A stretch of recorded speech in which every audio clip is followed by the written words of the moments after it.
Isso, importante. Bom, hoje a gente vai falar dos gregos ainda estamos nos gregos, mas hoje a gente vai falar de um grego muito mais interessante do que o Platão, esse autoritário do Platão, né? Esse antidemocrático do Platão, né? Esse aristocrata do Platão, que ainda entende muito mais de democracia do que os nossos modernos. Mas a gente vai falar hoje de Aristóteles, né? Esse primeiro bimestre são só clássicos, só clássicos. Do segundo para cima já vai complicando. Hoje fiquei até as 21h10 com os alunos do sexto semestre falando de Wittgenstein. Estou até sem voz, mas ainda estamos no primeiro bimestre, primeiro tranquilo. Esse primeiro bimestre é tranquilo, de divertimento, de prazeres, somente prazeres e eudaimonia. Hoje falaremos do Wittgenstein. Não, desculpa, estou na aula passada. Hoje falaremos do Aristóteles. Está aqui a thumb dele aqui. Ainda dentro das estruturas gregas, meus caros, e é importante a gente colocar que, obviamente, quando a gente fala de Aristóteles, um dos autores mais importantes aí da antiguidade, né? A gente está falando também de um platônico, né? Obviamente, Platão é a personificação também de Aristóteles. Eu não estou achando o livro que eu vou recomendar para vocês dele. Será que eu levei para outro estante? Caramba. Bom, mas já está no AVA de você. Ah, não, está aqui. Tá aqui. O livro que vocês lerão é este livro aqui, né, do Aristóteles, chamado Ética a Nicômaco. Né, Ética a Nicômaco. O Ética a Nicômaco é um livro muito interessante. E vocês não vão precisar ler inteiro, o que a gente vai discutir não é o livro inteiro, o que nos interessa dentro do direito, né? Dentro da questão de justiça. Então, basicamente, é o capítulo 1 até o 3 da Ética Nicômaco. E eu indico para vocês muito, aqui, deixa eu até fechar o vídeo aqui para ficar maior para vocês verem. Tem essa versão aqui, né, pela editora Odisseus, né, que é uma tradução e comentários do Marcos Engano, que ela vai do capítulo 1:13 até o 3:8. Ela não é a obra inteira. Então, a primeira parte é o texto traduzido pelo Zingano e a segunda parte são comentários do Zingano. Então, eu recomendo para vocês muito isso daqui. Claro que eu recomendo que vocês leiam a obra integral, né? Mas essa aqui tem a parte que nos interessa. Essa obra aqui do Marcos Engano, então é que se vocês tiverem interesse de adquiri-la, é essa que eu recomendo para vocês. Eu só digo para vocês, por favor, vocês vão entrar, se vocês quiserem comprar, quem quiser comprar Ética Nicômaco, do Aristóteles, vai entrar e vai ficar muito, muito tentado a comprar o Ética Nicômaco. Deixa eu ver se eu acho aqui a capa para vocês.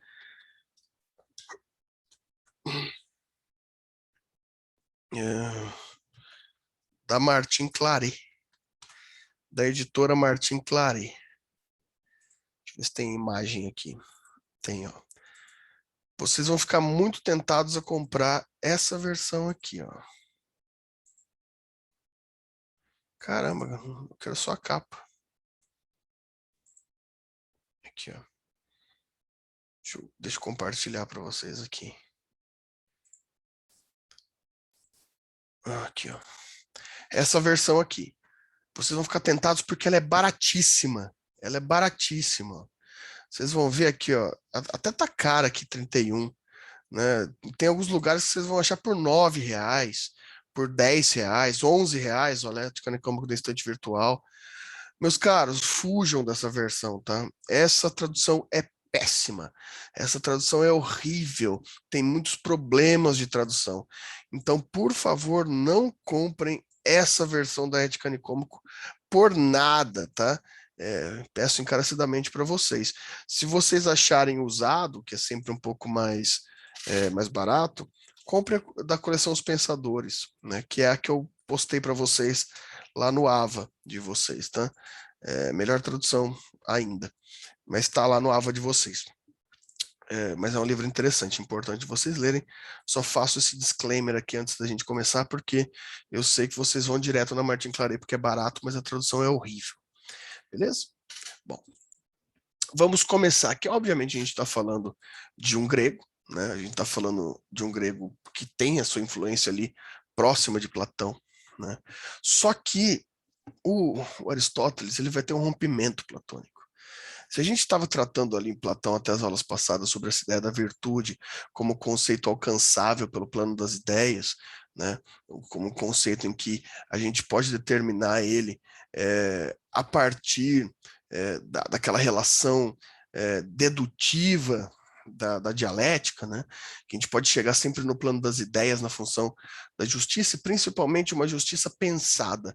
A justiça tem que ser refletida, porque ela está no plano das ideias, então a aplicação da justiça sempre se dará pelo rei filósofo, né? Pela alma de ouro.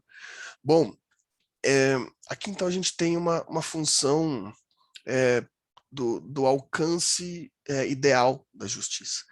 Não vai ser o que teremos em Aristóteles de forma alguma. Tá? Aristóteles vai romper com a forma platônica. Aristóteles vai romper sensivelmente com Platão. Tá? O rompimento do Platão com Aristóteles vai ser bem gravoso, tá? Vai ser bem importante. Então, a gente vai ter outra realidade aqui com Aristóteles, tá? A gente vai ter uma realidade bem diversa com Aristóteles. Ora, meus caros, então vamos tentar pensar já nessa ideia aqui. Todo mundo aí já? Eu estou acompanhando a quantidade de pessoas que está aqui, por isso que eu estou mais devagarinho aqui, mas beleza. Bom, lá em Platão, né, a natureza da virtude, né, a origem da virtude, ela vai estar no meio naturalístico. Né? Então, a virtude ela vai estar na possibilidade de um alcance. É como se a justiça sempre estivesse lá. Vocês conseguem compreender isso? A justiça perfeita é uma virtude completa, ela já está lá.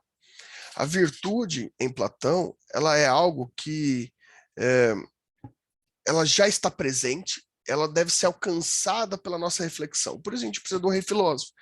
O mundo das ideias está lá justamente para a gente alcançar.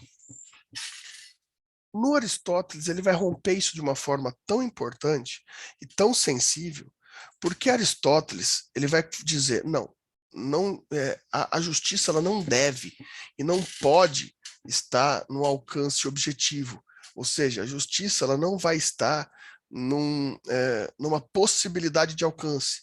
A justiça vai estar em seu telos. Telos em grego, pessoal, seria algo parecido, tá? Seria algo que a gente pode chamar, talvez, de finalidade, talvez uma palavra mais próxima do que a gente pode traduzir como telo, talvez finalidade, ou razão pela qual, né? Razão pela qual.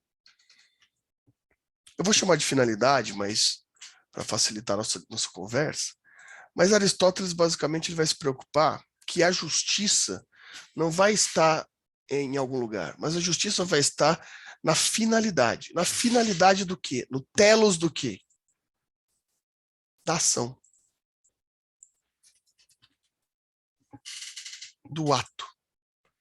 Significa que se em Platão a justiça está na ideia, se a justiça é ideal, em Aristóteles, a justiça é ação, é ato. Essa é a grande diferença. Em Platão, a justiça está num plano racional.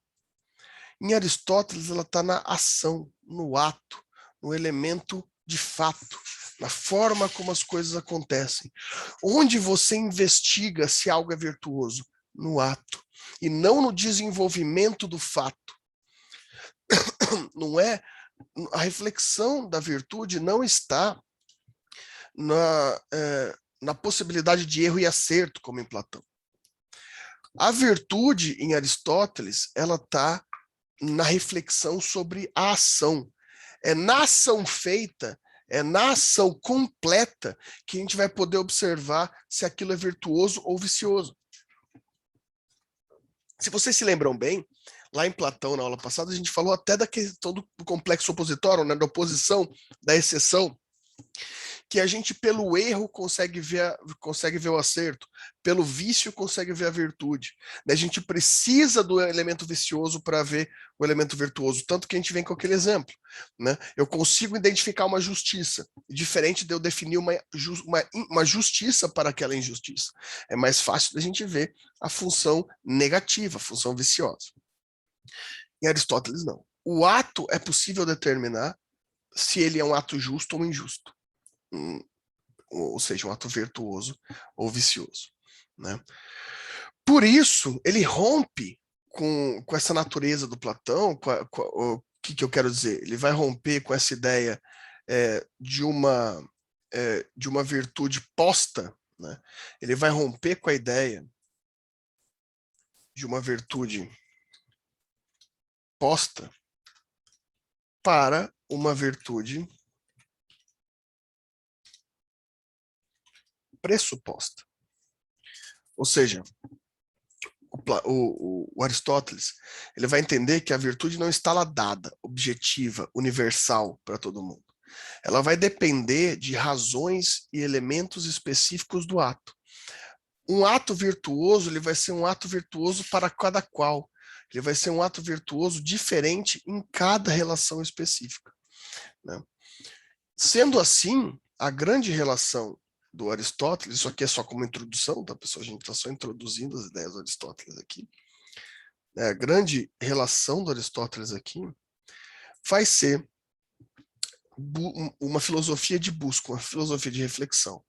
Uma filosofia que vai buscar, né, esse telos, esse fim, essa finalidade, essa relação pela qual a virtude se apresenta no mundo concreto e mensurável. A virtude em Platão, a virtude em Aristóteles, ela não se dá no mundo das ideias. Ela se dá na realidade, no caso concreto, nas especificidades do ato. Em Aristóteles, a gente vai ter uma relação de centralização humana. Em Aristóteles, a humanidade está no centro.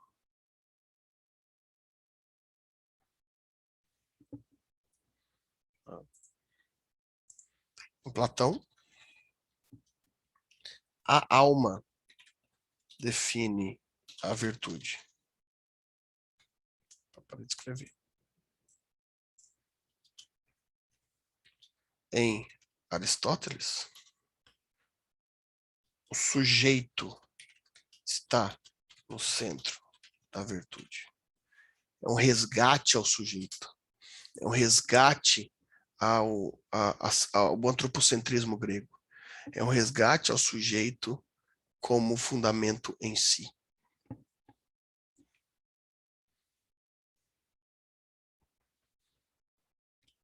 Pessoal, só lembrando que quando eu mudo de slide, muda também só minhas anotações, tá?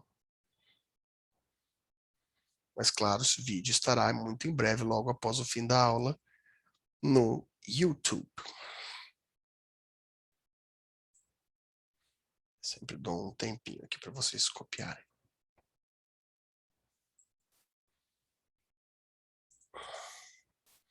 E eu fiz um esqueminha para vocês, para a gente entender essa relação com o platônico. Um esqueminha que vai dar um sustinho em vocês aqui, mas a gente vai entender. Parece confuso, mas vai ficar fácil. Tá? Pelo menos eu espero. Bom,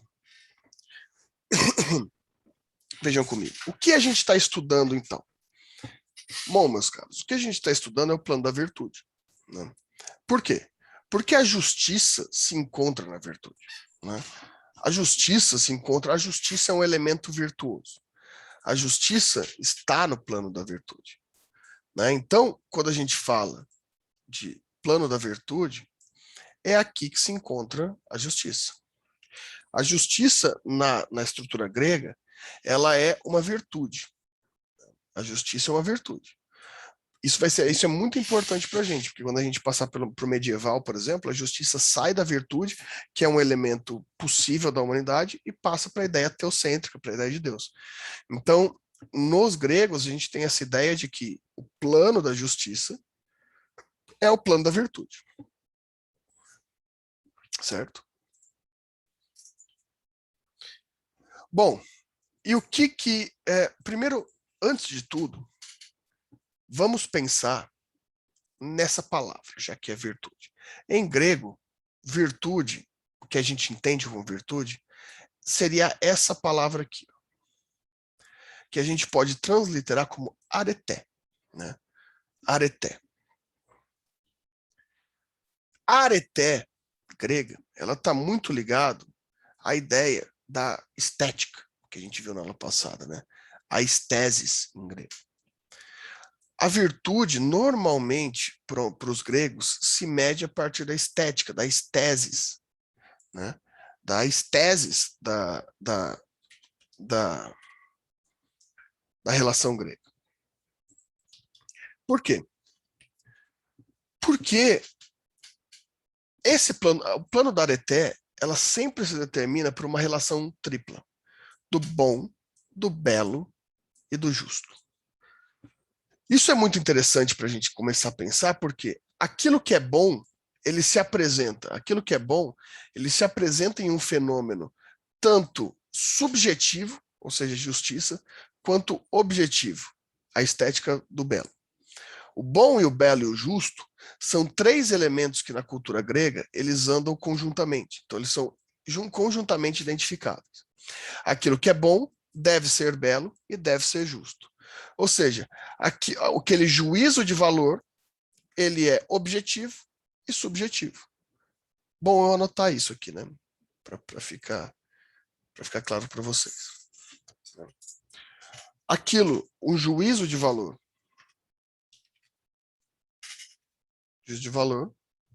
ele é objetivo e subjetivo. Aquilo que é bom é belo e justo. Essa é a ideia da estese da areté. É aqui que a gente encontra essa fundamentação do plano da virtude, do plano da areté, que ela se encontra na estética. Por que isso é importante para nós, meus caros? Isso é importante para nós porque, tanto no conceito de Platão quanto no conceito de Aristóteles, esses três elementos devem aparecer de alguma forma. Né? Porque se é virtude, a gente tem que considerar bom, mas não só bom, belo e justo. Isso é um conceito que faz muito parte da cultura grega. Ou seja, significa dizer que aquilo que é aprovável, ele vai estar presente e identificável tanto na nossa visão quanto na nossa subjetividade. Aquilo que é bom, ele vai ter que ser bom como conceito visual e como conceito subjetivo. É quase como uma tripartição divina. É a ideia olímpica da virtude da areté. O Deus grego, ele é bom porque ele é belo e porque ele é justo. Né? Esse é um conceito em que a gente pode identificar situações da areté a partir de sua observação. Aqui nasce a ideia de fenomenologia. Aqui nasce a ideia do que é fenômeno. Né? O fenômeno é aquilo que a gente pode observar. E para o grego, areté, a gente pode observar. A gente não precisa, diferente da filosofia da filosofia alemã, por exemplo, ou da filosofia medieval, que a gente tem a ideia de metafísica, ou seja, a gente não precisa conhecer para poder analisar, ou existencialismo, a gente não precisa conhecer o sentimento para observar. Para o grego, tudo que é filosófico tem que ser identificável. Tudo que a gente pode observar, a gente observa e deduz. A gente vê visualmente para depois dar o seu significado. Por isso que esse conceito é tão importante para a fundamentação grega. Né? Bom, é disso que a gente está falando. A gente está falando de areté, de virtude. E a justiça deve ser boa. Como ela vai ser boa? Bela e, obviamente, justa. Ok, o plano da virtude é o local da justiça. A justiça se localiza no plano da virtude. Em Platão, como a gente já viu, né, só lembrando vocês, ela é algo inato, ou seja, natural. Ela está em nós. Vejam só que interessante. Em Platão, a justiça, a areté da justiça, já está em nós. Nós já nascemos justos. Nós já nascemos justos, a nossa alma. A gente precisa produzir pelo plano das ideias essa alma para fortalecê-la e assim, pelo plano das ideias, chegar à areté. A grande questão é que todo sujeito, todo indivíduo já nasce com sua alma.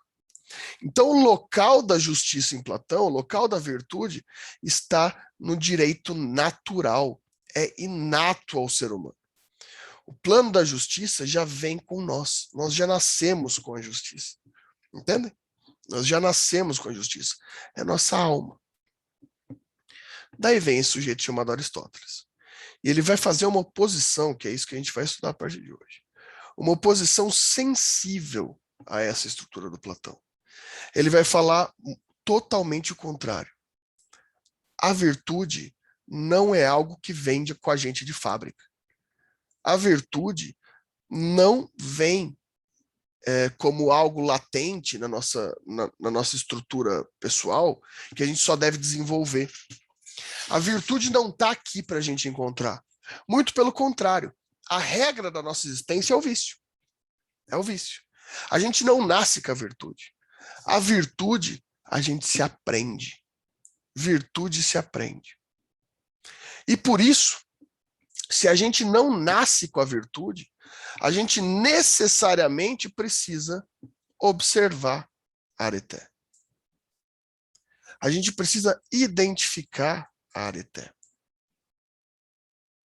Para que a gente possa ter entender a justiça, a gente deve definir a justiça pela sua finalidade. A gente só consegue definir a justiça, encontrar a justiça pelo seu telos. Por quê? Se a gente tem o ato, se o ato existe na nossa frente, a gente vai observar qual é seu fundamento, qual é a sua finalidade. A partir desse fundamento, a gente observa se ele está dentro ou não da areté. Bom, belo e justo. Enquanto em Platão, isso já nasce com a gente, em Aristóteles, não. A gente só identifica depois de feito. A finalidade do ato que vai definir se ele é bom, belo e justo. Bom, tá dando para seguir até aqui? Vocês estão conseguindo seguir ou não? Se não estiver conseguindo, me fala, então. A gente entendeu que é uma oposição a Aristóteles. Para isso, a gente precisa observar. Observar. Como que o nosso ato pode se tornar areté? Como que a finalidade do ato pode ser concebida se eu não nasci com a alma de ouro? Se eu não nasci com inato a justiça? Se eu não nasci com a virtude dentro de mim? Bom, para que a gente identifique o telos da virtude, o telos da areté, Aristóteles vai fazer para a gente uma tripartição, né, que vocês usam muito. Só que eu vou falar para vocês que vocês usam errado. Tá? Sinto informar vocês que vocês usam errado. Porque vocês vivem falando, principalmente para aula de filosofia, né, que filosofia é muito teórica, que vocês queriam uma coisa mais na prática. Né? Porque vocês fazem direito, então vocês querem uma coisa mais na prática. O problema é que isso que você está falando que quer não é prática. Isso que você está falando que quer se chama poiese. Porque quem criou essa estrutura foi Aristóteles.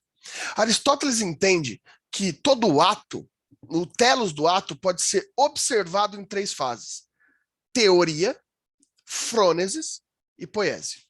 Vocês podem ver comigo aqui. Teoria, né?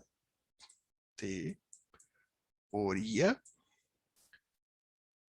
frônesis e poiesis. Frônesis, meus caros, é isso que a gente traduz para prática, tá? Eu vou até colocar aqui, porque teoria, vocês já entenderam que é teoria, né? E frônesis é o que a gente traduz para prática. Só que você, quando fala de frônesis, você está falando, na verdade, poiesis. A gente já vai entender por quê. Frônesis e poiesis se encontram no âmbito do ato, né? Frônesis e poiesis se encontram no âmbito da ação, do ato. Vocês podem ver aqui, ó. Frônesis e poiesis se encontram no ato. E teoria se encontra na contemplação. Vamos entender cada uma das três, então. Teoria. A gente pega pela própria palavra. Thea, né? Thea, que vem de espetáculo, que vem daquilo que eu observo. E horal, que significa vejo. Então, basicamente, teoria, né, tea horal, a gente está trabalhando como uma estrutura de visualização, né, numa estrutura de contemplação, de terceiro. Quando eu falo de teoria, para o Aristóteles, é uma separação entre o observador e o objeto, né? Significa que o observador se afasta do objeto e o analisa, contempla, deduz as especificidades do objeto. Ou seja, teoriza, né? Essa ideia de ver o espetáculo, teoria, é esse meu afastamento. Eu não ter contato com o elemento. Eu não ter contato com esse elemento. É eu observar ele de longe. É eu observar ele em toda a sua universalidade. Teoria, né? Eu pego todos os elementos que pressupõem aquela dinâmica e vou deduzindo e vou tentando entender esse elemento em suas condições mais os seus pormenores, né? Bom, de outro lado, daí isso é contemplação. A gente só faz isso não pelo ato, a gente faz isso só pela observação distante. De outro lado, a gente começa a entrar no campo do ato. E o primeiro ponto do campo do ato é a frônesis, né, que a gente chama de prática. A frônesis, ela vai estar ligada, né, a frônesis vai estar ligada a dois conceitos. Ela vai estar ligada ao conceito de ethos, que normalmente a gente chama de ética, né? O ethos, que a boa tradução é o costume, é a repetição. Vou até colocar aqui.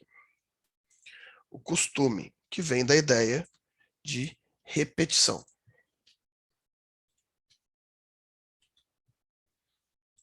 E um logos, um fundamento. Por que que a frônesis está ligada a esses dois conceitos? Ora, um costume é algo que eu já conheço, né?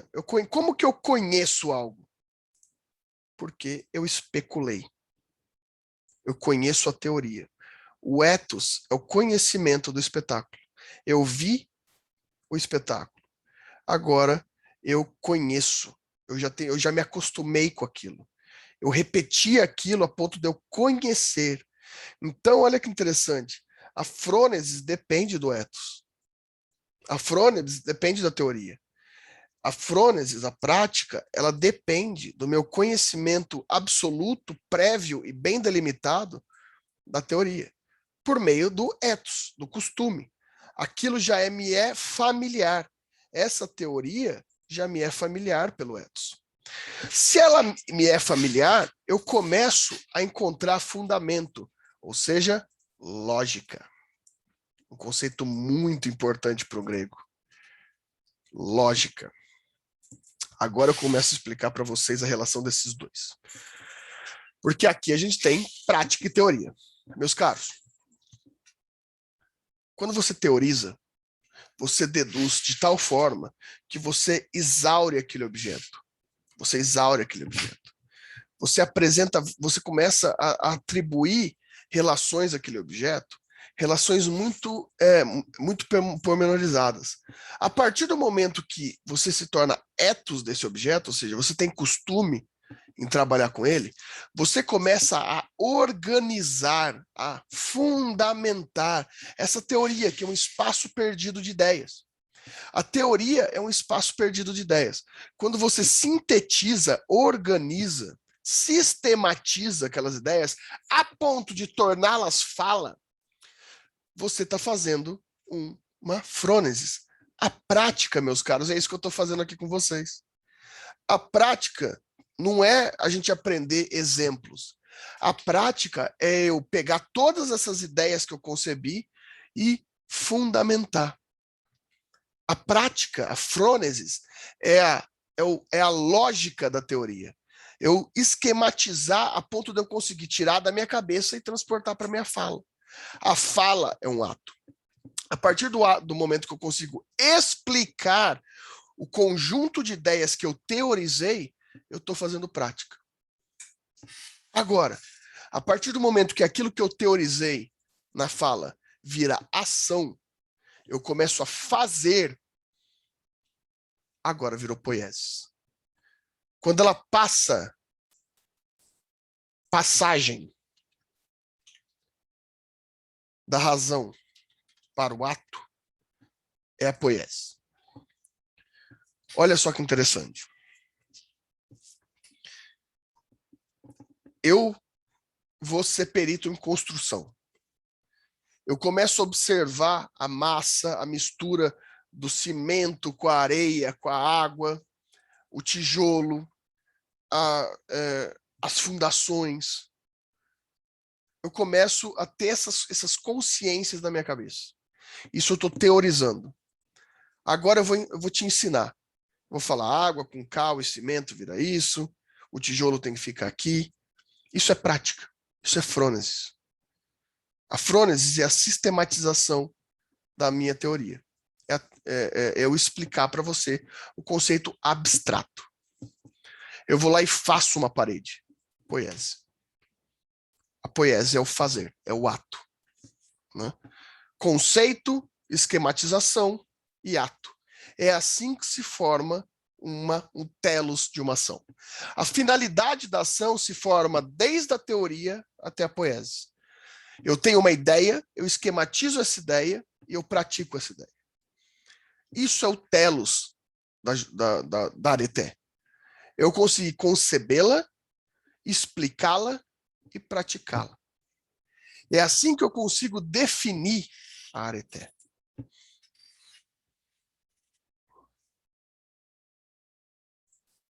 Vai, perguntas, para quem não está entendendo.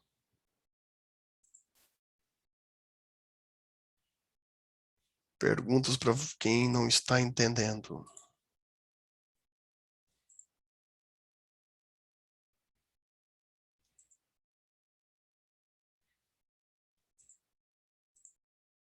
Quem não está entendendo?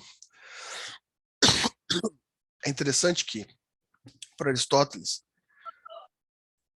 Oi? Para Aristóteles, a frônesis, ela é aquilo que a gente está chamando de teoria, justamente porque é na frônesis que a gente consegue explicar, rememorar, fundamentar esse telos da nossa fundamentação. A gente consegue rememorar e utilizar a aplicação daquilo.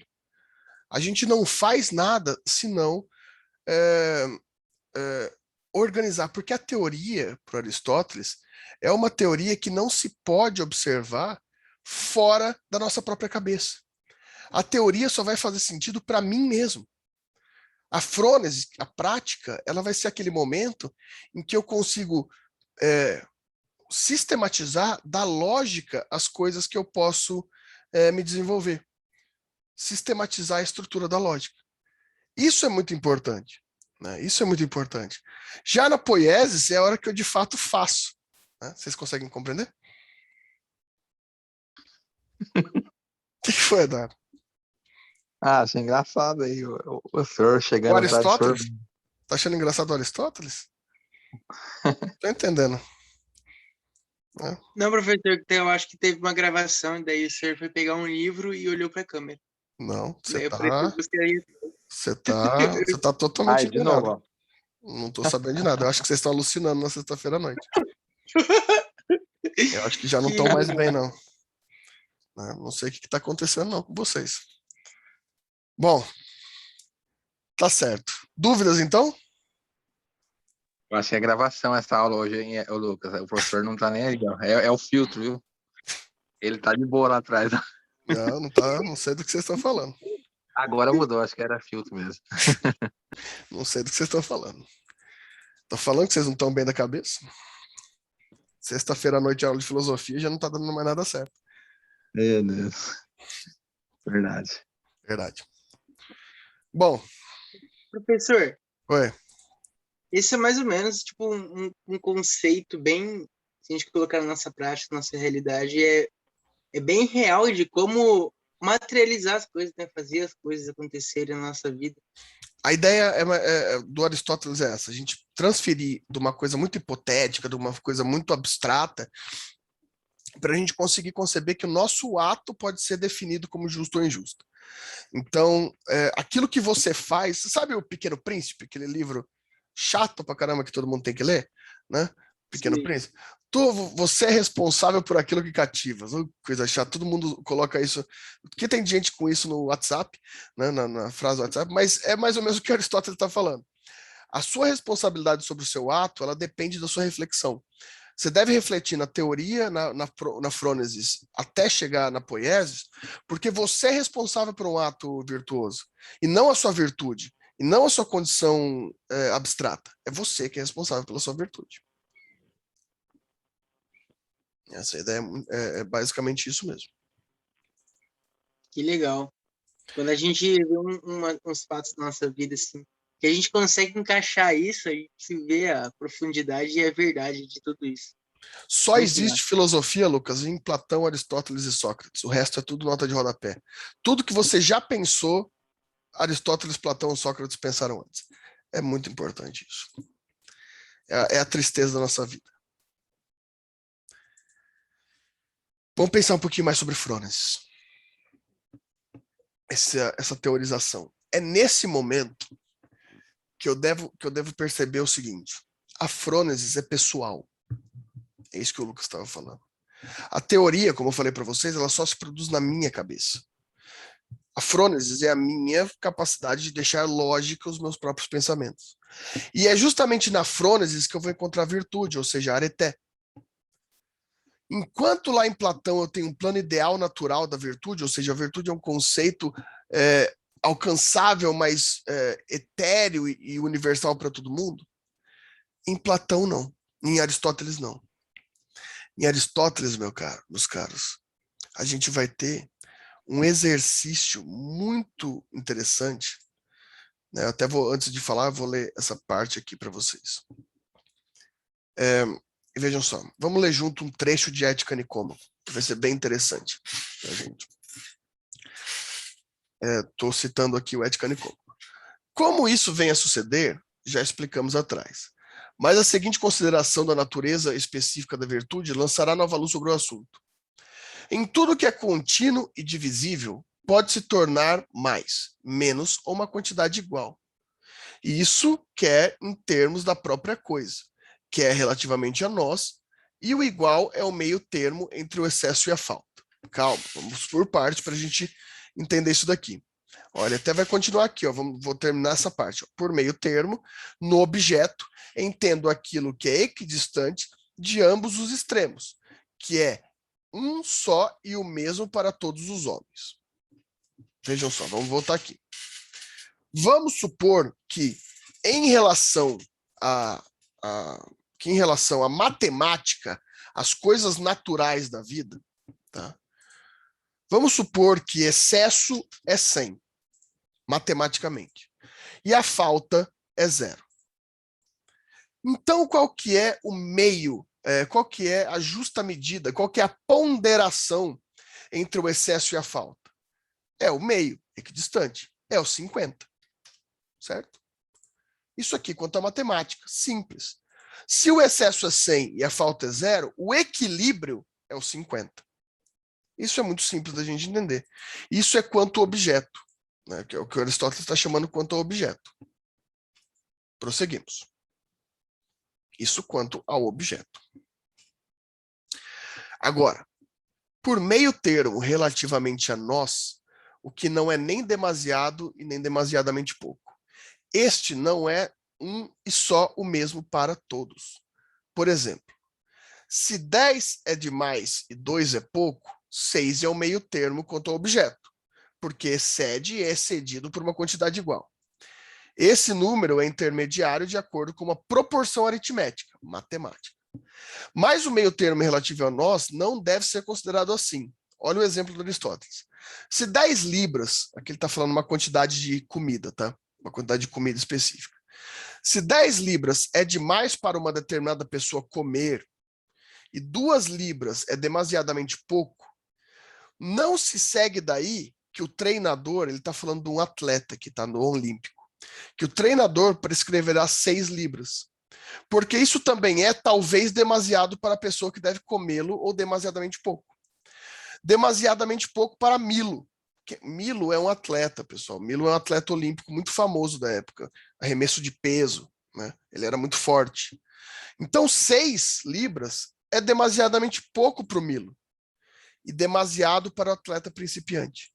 Se o Milo come 6 libras, é pouco. Se o atleta principiante come 6 libras, é muito. O mesmo se aplica à luta.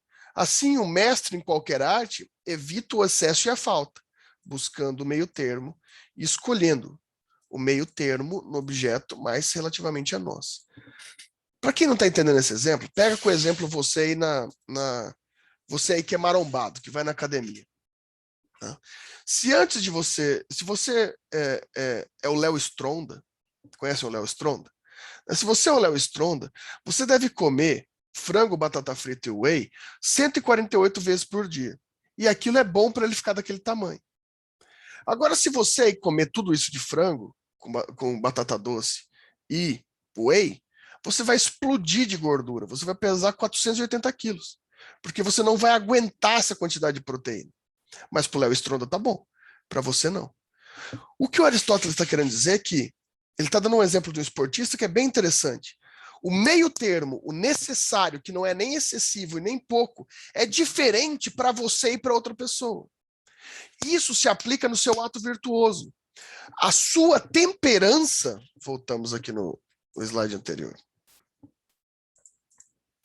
a sua prudência e moderação, a temperança, que é o que ele vai chamar, vai ser a busca do sentido final, do telos, dentro do espectro vicioso, numa ponte chamada justa medida. Se excesso é vício, falta também é vício. Todo o espectro entre a falta e o excesso é vício. A virtude se encontra na temperança. A virtude se encontra no meio. E o meio é relativo à pessoa. Cada um tem uma temperança diferente. Por isso que a temperança do ato é relativa à pessoa e não à universalidade. É só no ato daquela pessoa específica que pode se definir que a gente encontrou um meio termo, que a gente encontrou um fundamento, um fundamento perfeito para que aquele ato seja bom naquele momento. Consegue compreender? Espero que sim. Que bom. Se alguém tiver dúvida, por favor, perguntem. Fiquem totalmente à vontade.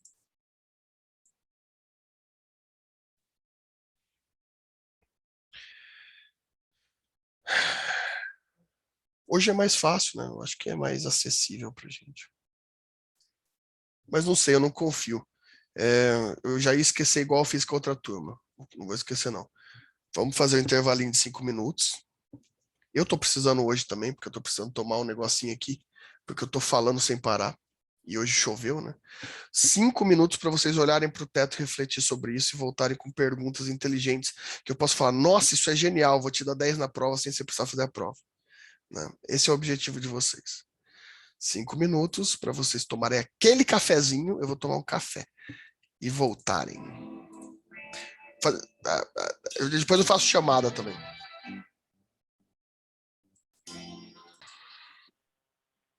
Bom, agora a gente precisa entender um pouquinho, já que a gente entendeu essa parte, como se forma o ato, a ciência do ato. Tá? A gente já entendeu que tem esse meio termo que vai definir a gente no que a gente chamou de frônesis, de prática. Né? A frônesis. Só que vejam que interessante como que o Aristóteles ele vai definir como que nosso ato se forma. Né? Basicamente vai ser assim, tudo começa de uma potência. Tá? Tudo começa de uma potência. A potência é a vontade pura. Tá? A potência é a vontade pura. E a gente pode até chamar de vontade de condição animal. Tá? É a vontade que se dá no nosso mais íntimo interior. Meus caros, é aqui que mora o perigo. Porque, segundo Aristóteles, diferentemente do Platão, que fala que a gente já nasce virtuoso, né, com essa capacidade, o Aristóteles fala que não, que a gente nasce animal. Né, que a gente nasce animal. O Aristóteles, caso vocês não saibam, também é conhecido como biólogo. Né? A ideia de reino, filo, classe e ordem é uma definição do próprio Aristóteles. E ele entende que a humanidade também tem sua condição animal. Né?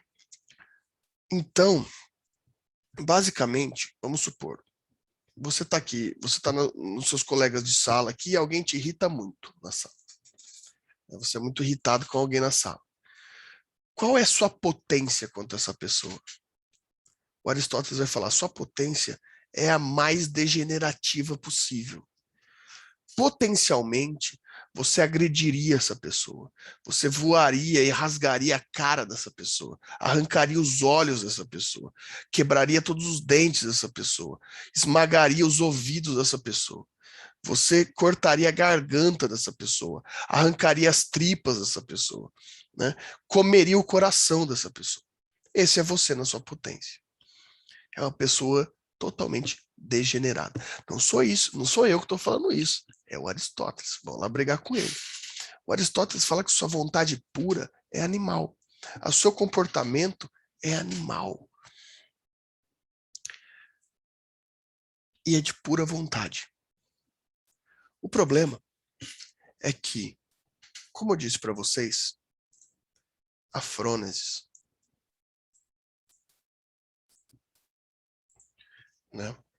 A frônesis, ela tem um elemento de ethos, que nada mais é do que o costume. Por costume, a gente pode entender que é aquilo que nos é ensinado por repetição.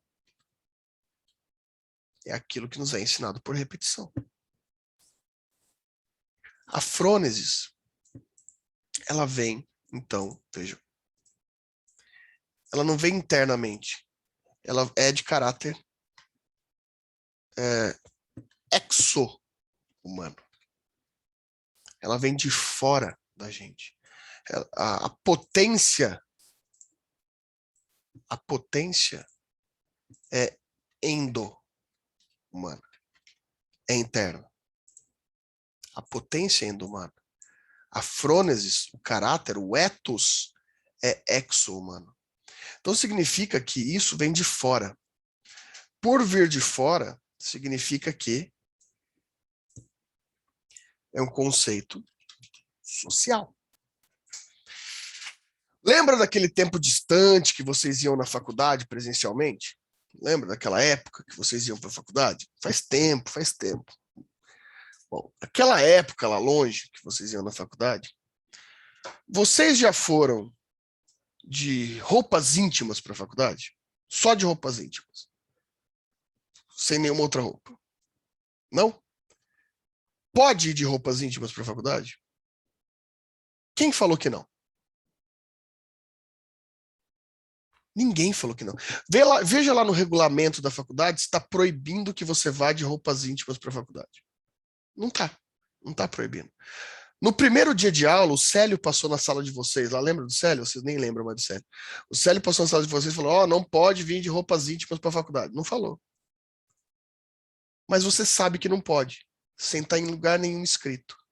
Por que você sabe que não pode? Porque isso é um conceito social. É um ethos. É um costume externo. Você só não vai porque você sabe que se você for, vai causar um desconforto externo e não interno. O desconforto vai ser externo e não interno. As pessoas vão te julgar. O julgamento é uma penalidade externa que te faz aprender por costume. O medo da penitência do julgamento, ele vem antes da própria ideia do ethos. Não está escrito em lugar nenhum que você não pode andar de roupas íntimas na rua. Mas você não vai porque você sabe das consequências disso e chegou a tal ponto que você nem pensa mais nisso. É natural que você vá se arrumar para a faculdade, a primeira coisa que vai pensar não é qual roupa íntima você vai, é qual roupa externa que você vai para a faculdade. Essa que é a parte mais interessante. O ethos, quando ele se torna costume, quando ele se torna repetição, ele pega a potência e ele suprime a potência. Opa, não está indo aqui. Ele suprime a potência. Para Aristóteles isso é bom. Tá? Você vai pegar, por exemplo, autores mais modernos, como Freud, ele vai utilizar o Aristóteles, por exemplo, para falar que a supressão da frônesis na potência vai causar, por exemplo, a ideia do recalque. Né? Que são vários dos seus problemas psicológicos ali, que vão ser derivados justamente dessa supressão da sua animalidade, da sua função mais potencial. A potência é isso que vem de vontade.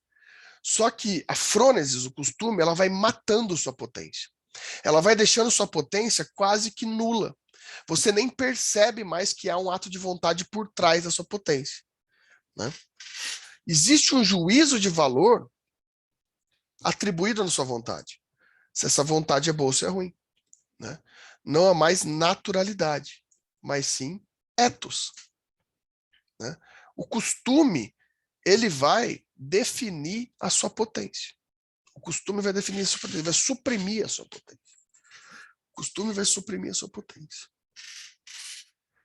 A grande questão é, como a gente viu, se a gente tem um ethos, significa que esse ethos, meus caros, olha só que loucura, é universal. Se aplica a todos, não é? Esse costume se aplica a todos. O problema é que a gente aprendeu no slide passado que a universalidade não define virtude. Porque o ato virtuoso depende de temperança que é própria de cada um. Então veja o problema que Aristóteles tem na mão. O ethos, ele vai tirando a naturalidade da potência. Ele vai tirando sua natureza. Com o ethos é universal, uma aplicação universal. E não necessariamente aquilo que é universal é virtuoso, porque ele não é temperado, não há temperança. Não há possibilidade de você fazer a mesma coisa ser virtuosa para todas as pessoas. É daí que vem a aplicação da frônesis na disposição de caráter. Naquilo que Aristóteles vai chamar de disposição de caráter. A disposição de caráter é aquilo lá que a gente viu, vai voltar aqui, tá? E vai ficar todas essas coisas na tela, mas é só para a gente voltar. Que a gente vai ter que entrar nessa significância desses três atos, da contemplação e do ato, da teoria, da frônesis e da poiese. Por quê? Porque a disposição de caráter vai fazer com que eu enxergue como teoria o ethos, posso fazer uma lógica frônesis desse costume, desse ethos, e poder ponderar a temperança, encontrar o elemento de virtude e de vício dos excessos do ethos e poder conceber na minha ação qual é a minha relação com aquela ação. Eu poder, quando passar da disposição de caráter para ação, eu conceber não o que todo mundo faz, mas o que eu faço virtuosamente. Eu poder, ainda que suprimindo minha potência, eu não agir somente por costume, né? A ideia é agir por vontade e não agir. Por que está parando de escrever aqui? E não agir por costume. Você deve ser justo. Aquele que o ato é justo, mas não é natural, não tem ato justo. Somente uma finalidade que coincide com o conceito de justiça. Para o Aristóteles, você agir de forma justa sem querer, só por impulso, não é justiça. Por quê? Porque se você age de forma justa, o seu ato é bom, e seu ato é belo. Mas seu ato não é justo, porque falta na justiça a vontade. Só há justiça, só há ato bom, só belo e justo, se esse elemento da justiça vem por vontade e não por costume. Se você faz só por costume, o ato ser justo é uma pura coincidência. É um puro acaso e não uma relação de fato. O ato justo deve ser agir bem porque quer e não agir bem por costume.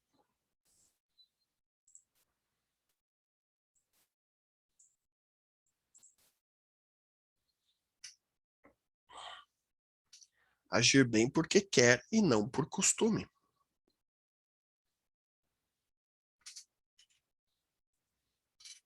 Nossa, quanta flecha. Agora que eu estou olhando para a tela. Se você só pegar essa tela aqui, você não entende nada. Tem que realmente escutar do começo ao fim. Senão não vai fazer o menor sentido esse monte de flecha na tela aqui.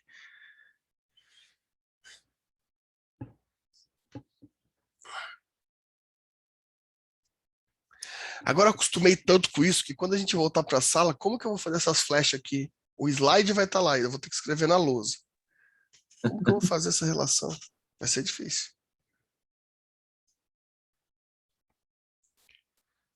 É isso aí. E aí, me digam, me façam seus comentários, suas dúvidas, seus esclarecimentos, seus apontamentos, suas críticas. Joga um sapato na minha cara, pelo menos, provem que vocês estão vivos. Eu vou ter que começar a fazer prova de vida, igual faz com o idoso no INSS, com vocês, porque às vezes eu tenho dúvidas se vocês estão vivos ou não. Professor, que é tanta flechinha vermelha que o cérebro deu pinel aqui. Pois é. Vai ter que assistir umas 3 vezes o vídeo depois para pegar essas flechas aqui.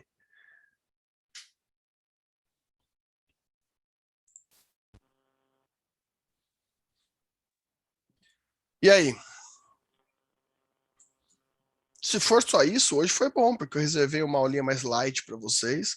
Sexta-feira, essa semana foi pesada, hein? Sexta-feira vocês vão aí dormir mais cedo hoje.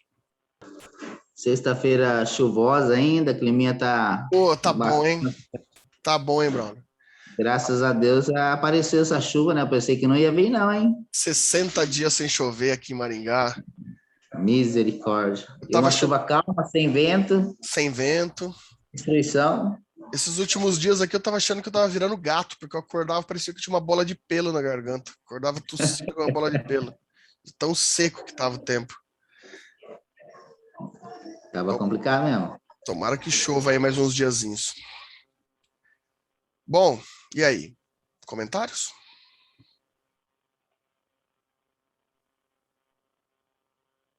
Ok. Por enquanto, não. Então, beleza. Tranquilo. Gente, Tranquilo, obrigado. ó, Aristóteles é isso, tá? Deixa eu só confirmar aqui. Eu acho que na aula que vem eu já quero sair dos gregos com vocês e para os medievais. Daí o bicho vai pegar. Isso mesmo. Bom, a leitura do Aristóteles é bem legalzinha, tá? Se vocês tiverem tempo aí, façam a leitura. Eu coloquei já tudo de uma vez no AVA de vocês. Já tá lá no AVA de vocês o Ética Nicômaco. É uma leitura bem legal, bem importante. Semana que vem a gente vai continuar com Aristóteles também? Não. Aristóteles é mais isso que vai nos ser útil. A gente tem mais coisas que a gente pode discutir de Aristóteles, mas para dar tempo da gente ver tudo que eu quero que a gente veja no primeiro bimestre, é isso que nos importa nesse momento para Aristóteles. Né? A condição de virtude mesmo. A gente começa com os medievais, aula que vem. Bom, nada mais havendo a tratar então com vossas excelências, encerro a sessão de hoje, esperando, desejando a vocês toda a felicidade, disposição de caráter, potência e ato virtuoso. E espero vê-los novamente aqui na semana que vem, mais falantes, mais alegres e mais contemplados. Uma boa noite para todos vocês, um bom final de semana e que tudo dê certo. Boa Tchau. noite. Boa noite, professor. Boa noite, professor. Até semana que Boa vem. noite. Valeu. Boa noite, bom final de semana, pessoal. Valeu.